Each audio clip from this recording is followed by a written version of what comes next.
Nigel Farage is joining us today from London. Good morning to you, sir. Good morning. Hey, what do you make of the fact that today the Electoral College is meeting? The cover of the New York Post is D-Day. And, of course, some on the political left this is their last chance. They're sore losers. They're trying to steal the election. What do you make of what we're doing over here? Well, I think those who are trying to deny what the result was, and by the way, we've got some here who still can't recognise the fact that we voted for Brexit and would like to reverse it. It's the same phenomenon.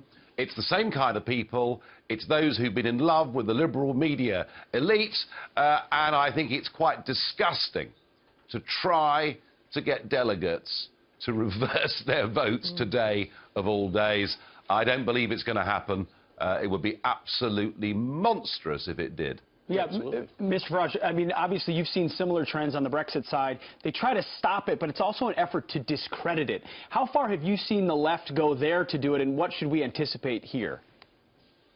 Oh, well, we've seen, you know, sort of violent protests, but mind you, I saw a bit of that myself in Fifth Avenue outside the Trump Tower the other week. So, I mean, that's similar. What we've now got, of course, are a series of legal cases trying to delay the government over Brexit, over triggering this Article 50, which is the legal mechanism that we need to use to leave the EU. And we even had a left-wing member of Parliament claim that maybe Russian hacking was why we all voted for Brexit. So it's the same. Yeah. So it's the same. Yeah, it's the same miserable list of excuses from people who've had it all their own way for far too long. I'm sure that things today will go just fine. Mr. Farage, I'm struck by this. When President Obama was first elected in 2008, one of the early things that he did is he went on this apology tour. He went on a couple of them. He went to many countries across the world apologizing for the things that he said that America had done wrong.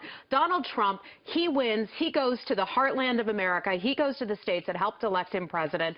What is your take on all that, and how are folks overseas reacting to Donald Trump's, if they are, going to regular folks in America, whereas Barack Obama headed overseas? Well, I think Trump's absolutely right. You know, he got these people to vote for him, despite the fact they were told that, you know, terrible things would happen to America and America's reputation if Trump won. There's what I call Project Fear, and we have much the same of it here. So, no, I think what Trump has done with this sort of victory tour is absolutely right. And yeah, you know, people like Obama, and we had a very similar Prime Minister in Tony Blair. It's all about virtue signalling. It's about showing the international community what a splendid fellow you are and what wonderful values you hold. And in a sense, that's why we've got Brexit. That's why you've got Trump winning. You know, we've had enough of politicians that posture to try and make themselves look good and don't appear to really give a damn about the lives of ordinary people. Well, I tell you what, Nigel, Barack Obama now in the legacy phase of his presidency. He's almost out the door.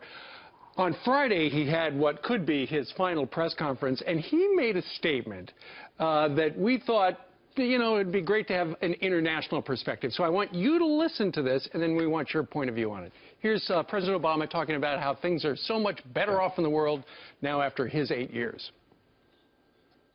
Almost every country on earth sees America as stronger and more respected today than they did 8 years ago. In other words, by so many measures, our country's stronger and more prosperous than it was when we started. It's a situation that I'm proud to leave for my successor. So, Nigel, is the United States of America stronger and more respected than it was 8 years ago? This is self-delusion, isn't it? It's somebody coming to the end of a very disappointing 8 years, doing his absolute best to try and write the history books. Do you know, I mean, here we are. I'm in the United Kingdom. We have been your oldest and closest, best ally for a very, very long time. Let me tell you that not only is Obama's reputation here lower than I can think of any American president for some time, but actually America's reputation is lower. You know, we used to be friends. We used to get on together, and yet we saw an American president looking, frankly, to Mrs. Merkel as being the boss. Obama backed European political union. Obama backed countries giving away sovereignty, and Obama watched the rise of ISIS and appeared to be completely helpless. And I think America these days, I'm sorry to say this, but it looks a lot weaker than it has done for a very long time. Well, and of course, Barack Obama came to your country and said you should not vote for the Brexit as well, which the people obviously had their own idea and their own voice. How do we repair this special relationship? What's the most important thing Donald Trump can do to restore America's role in the world and also U.S.-UK relations? Well, I've noticed that the British media, who were almost universally against Trump, and indeed almost everybody in politics in Britain, apart from me, was against Trump, but I've noticed that things are changing. What is clear is that Donald Trump and many people around him do value the relationship that we've had together. You know, just think of the triumphs and tragedies that we've shared together over 100 years. Just think of the fact that without Britain and America, you know, liberty, democracy would have died completely in Europe and possibly much of the rest of the world. And I think the signals are clear that a Trump administration wants to have a proper trade deal with an equal partner in the United Kingdom. I think that matters. And I also think we need to recognise that NATO, yeah, it may need redefining, but we've got to get people to start paying their way. And I think Britain and America can work closely together on that project. And let me tell you, I am really genuinely excited about the prospects for both of us now.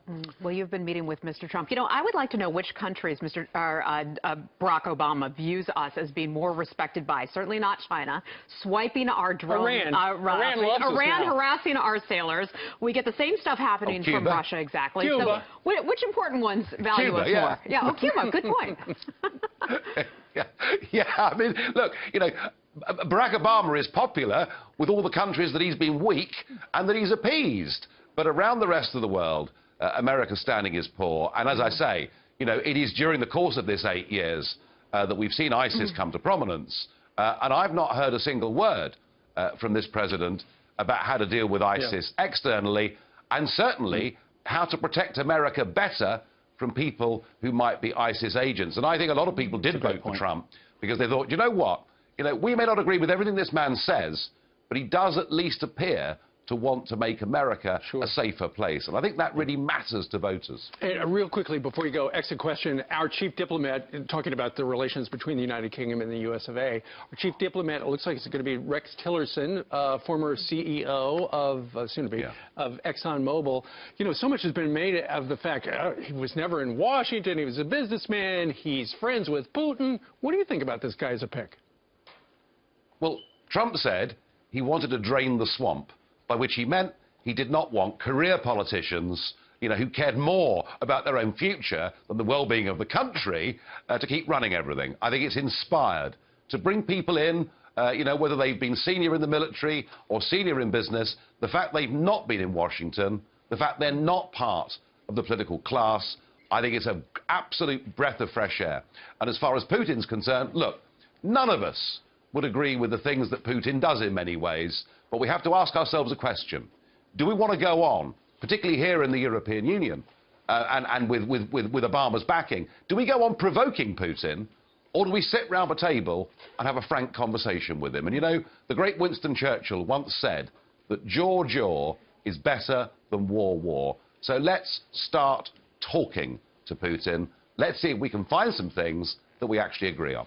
There you go. All right. Nigel Farage joining us today from London, where it's lunchtime at breakfast time here in the United States. Nigel, thank you very much. Thank you, sir. Thank you. Appreciate it. Thank you.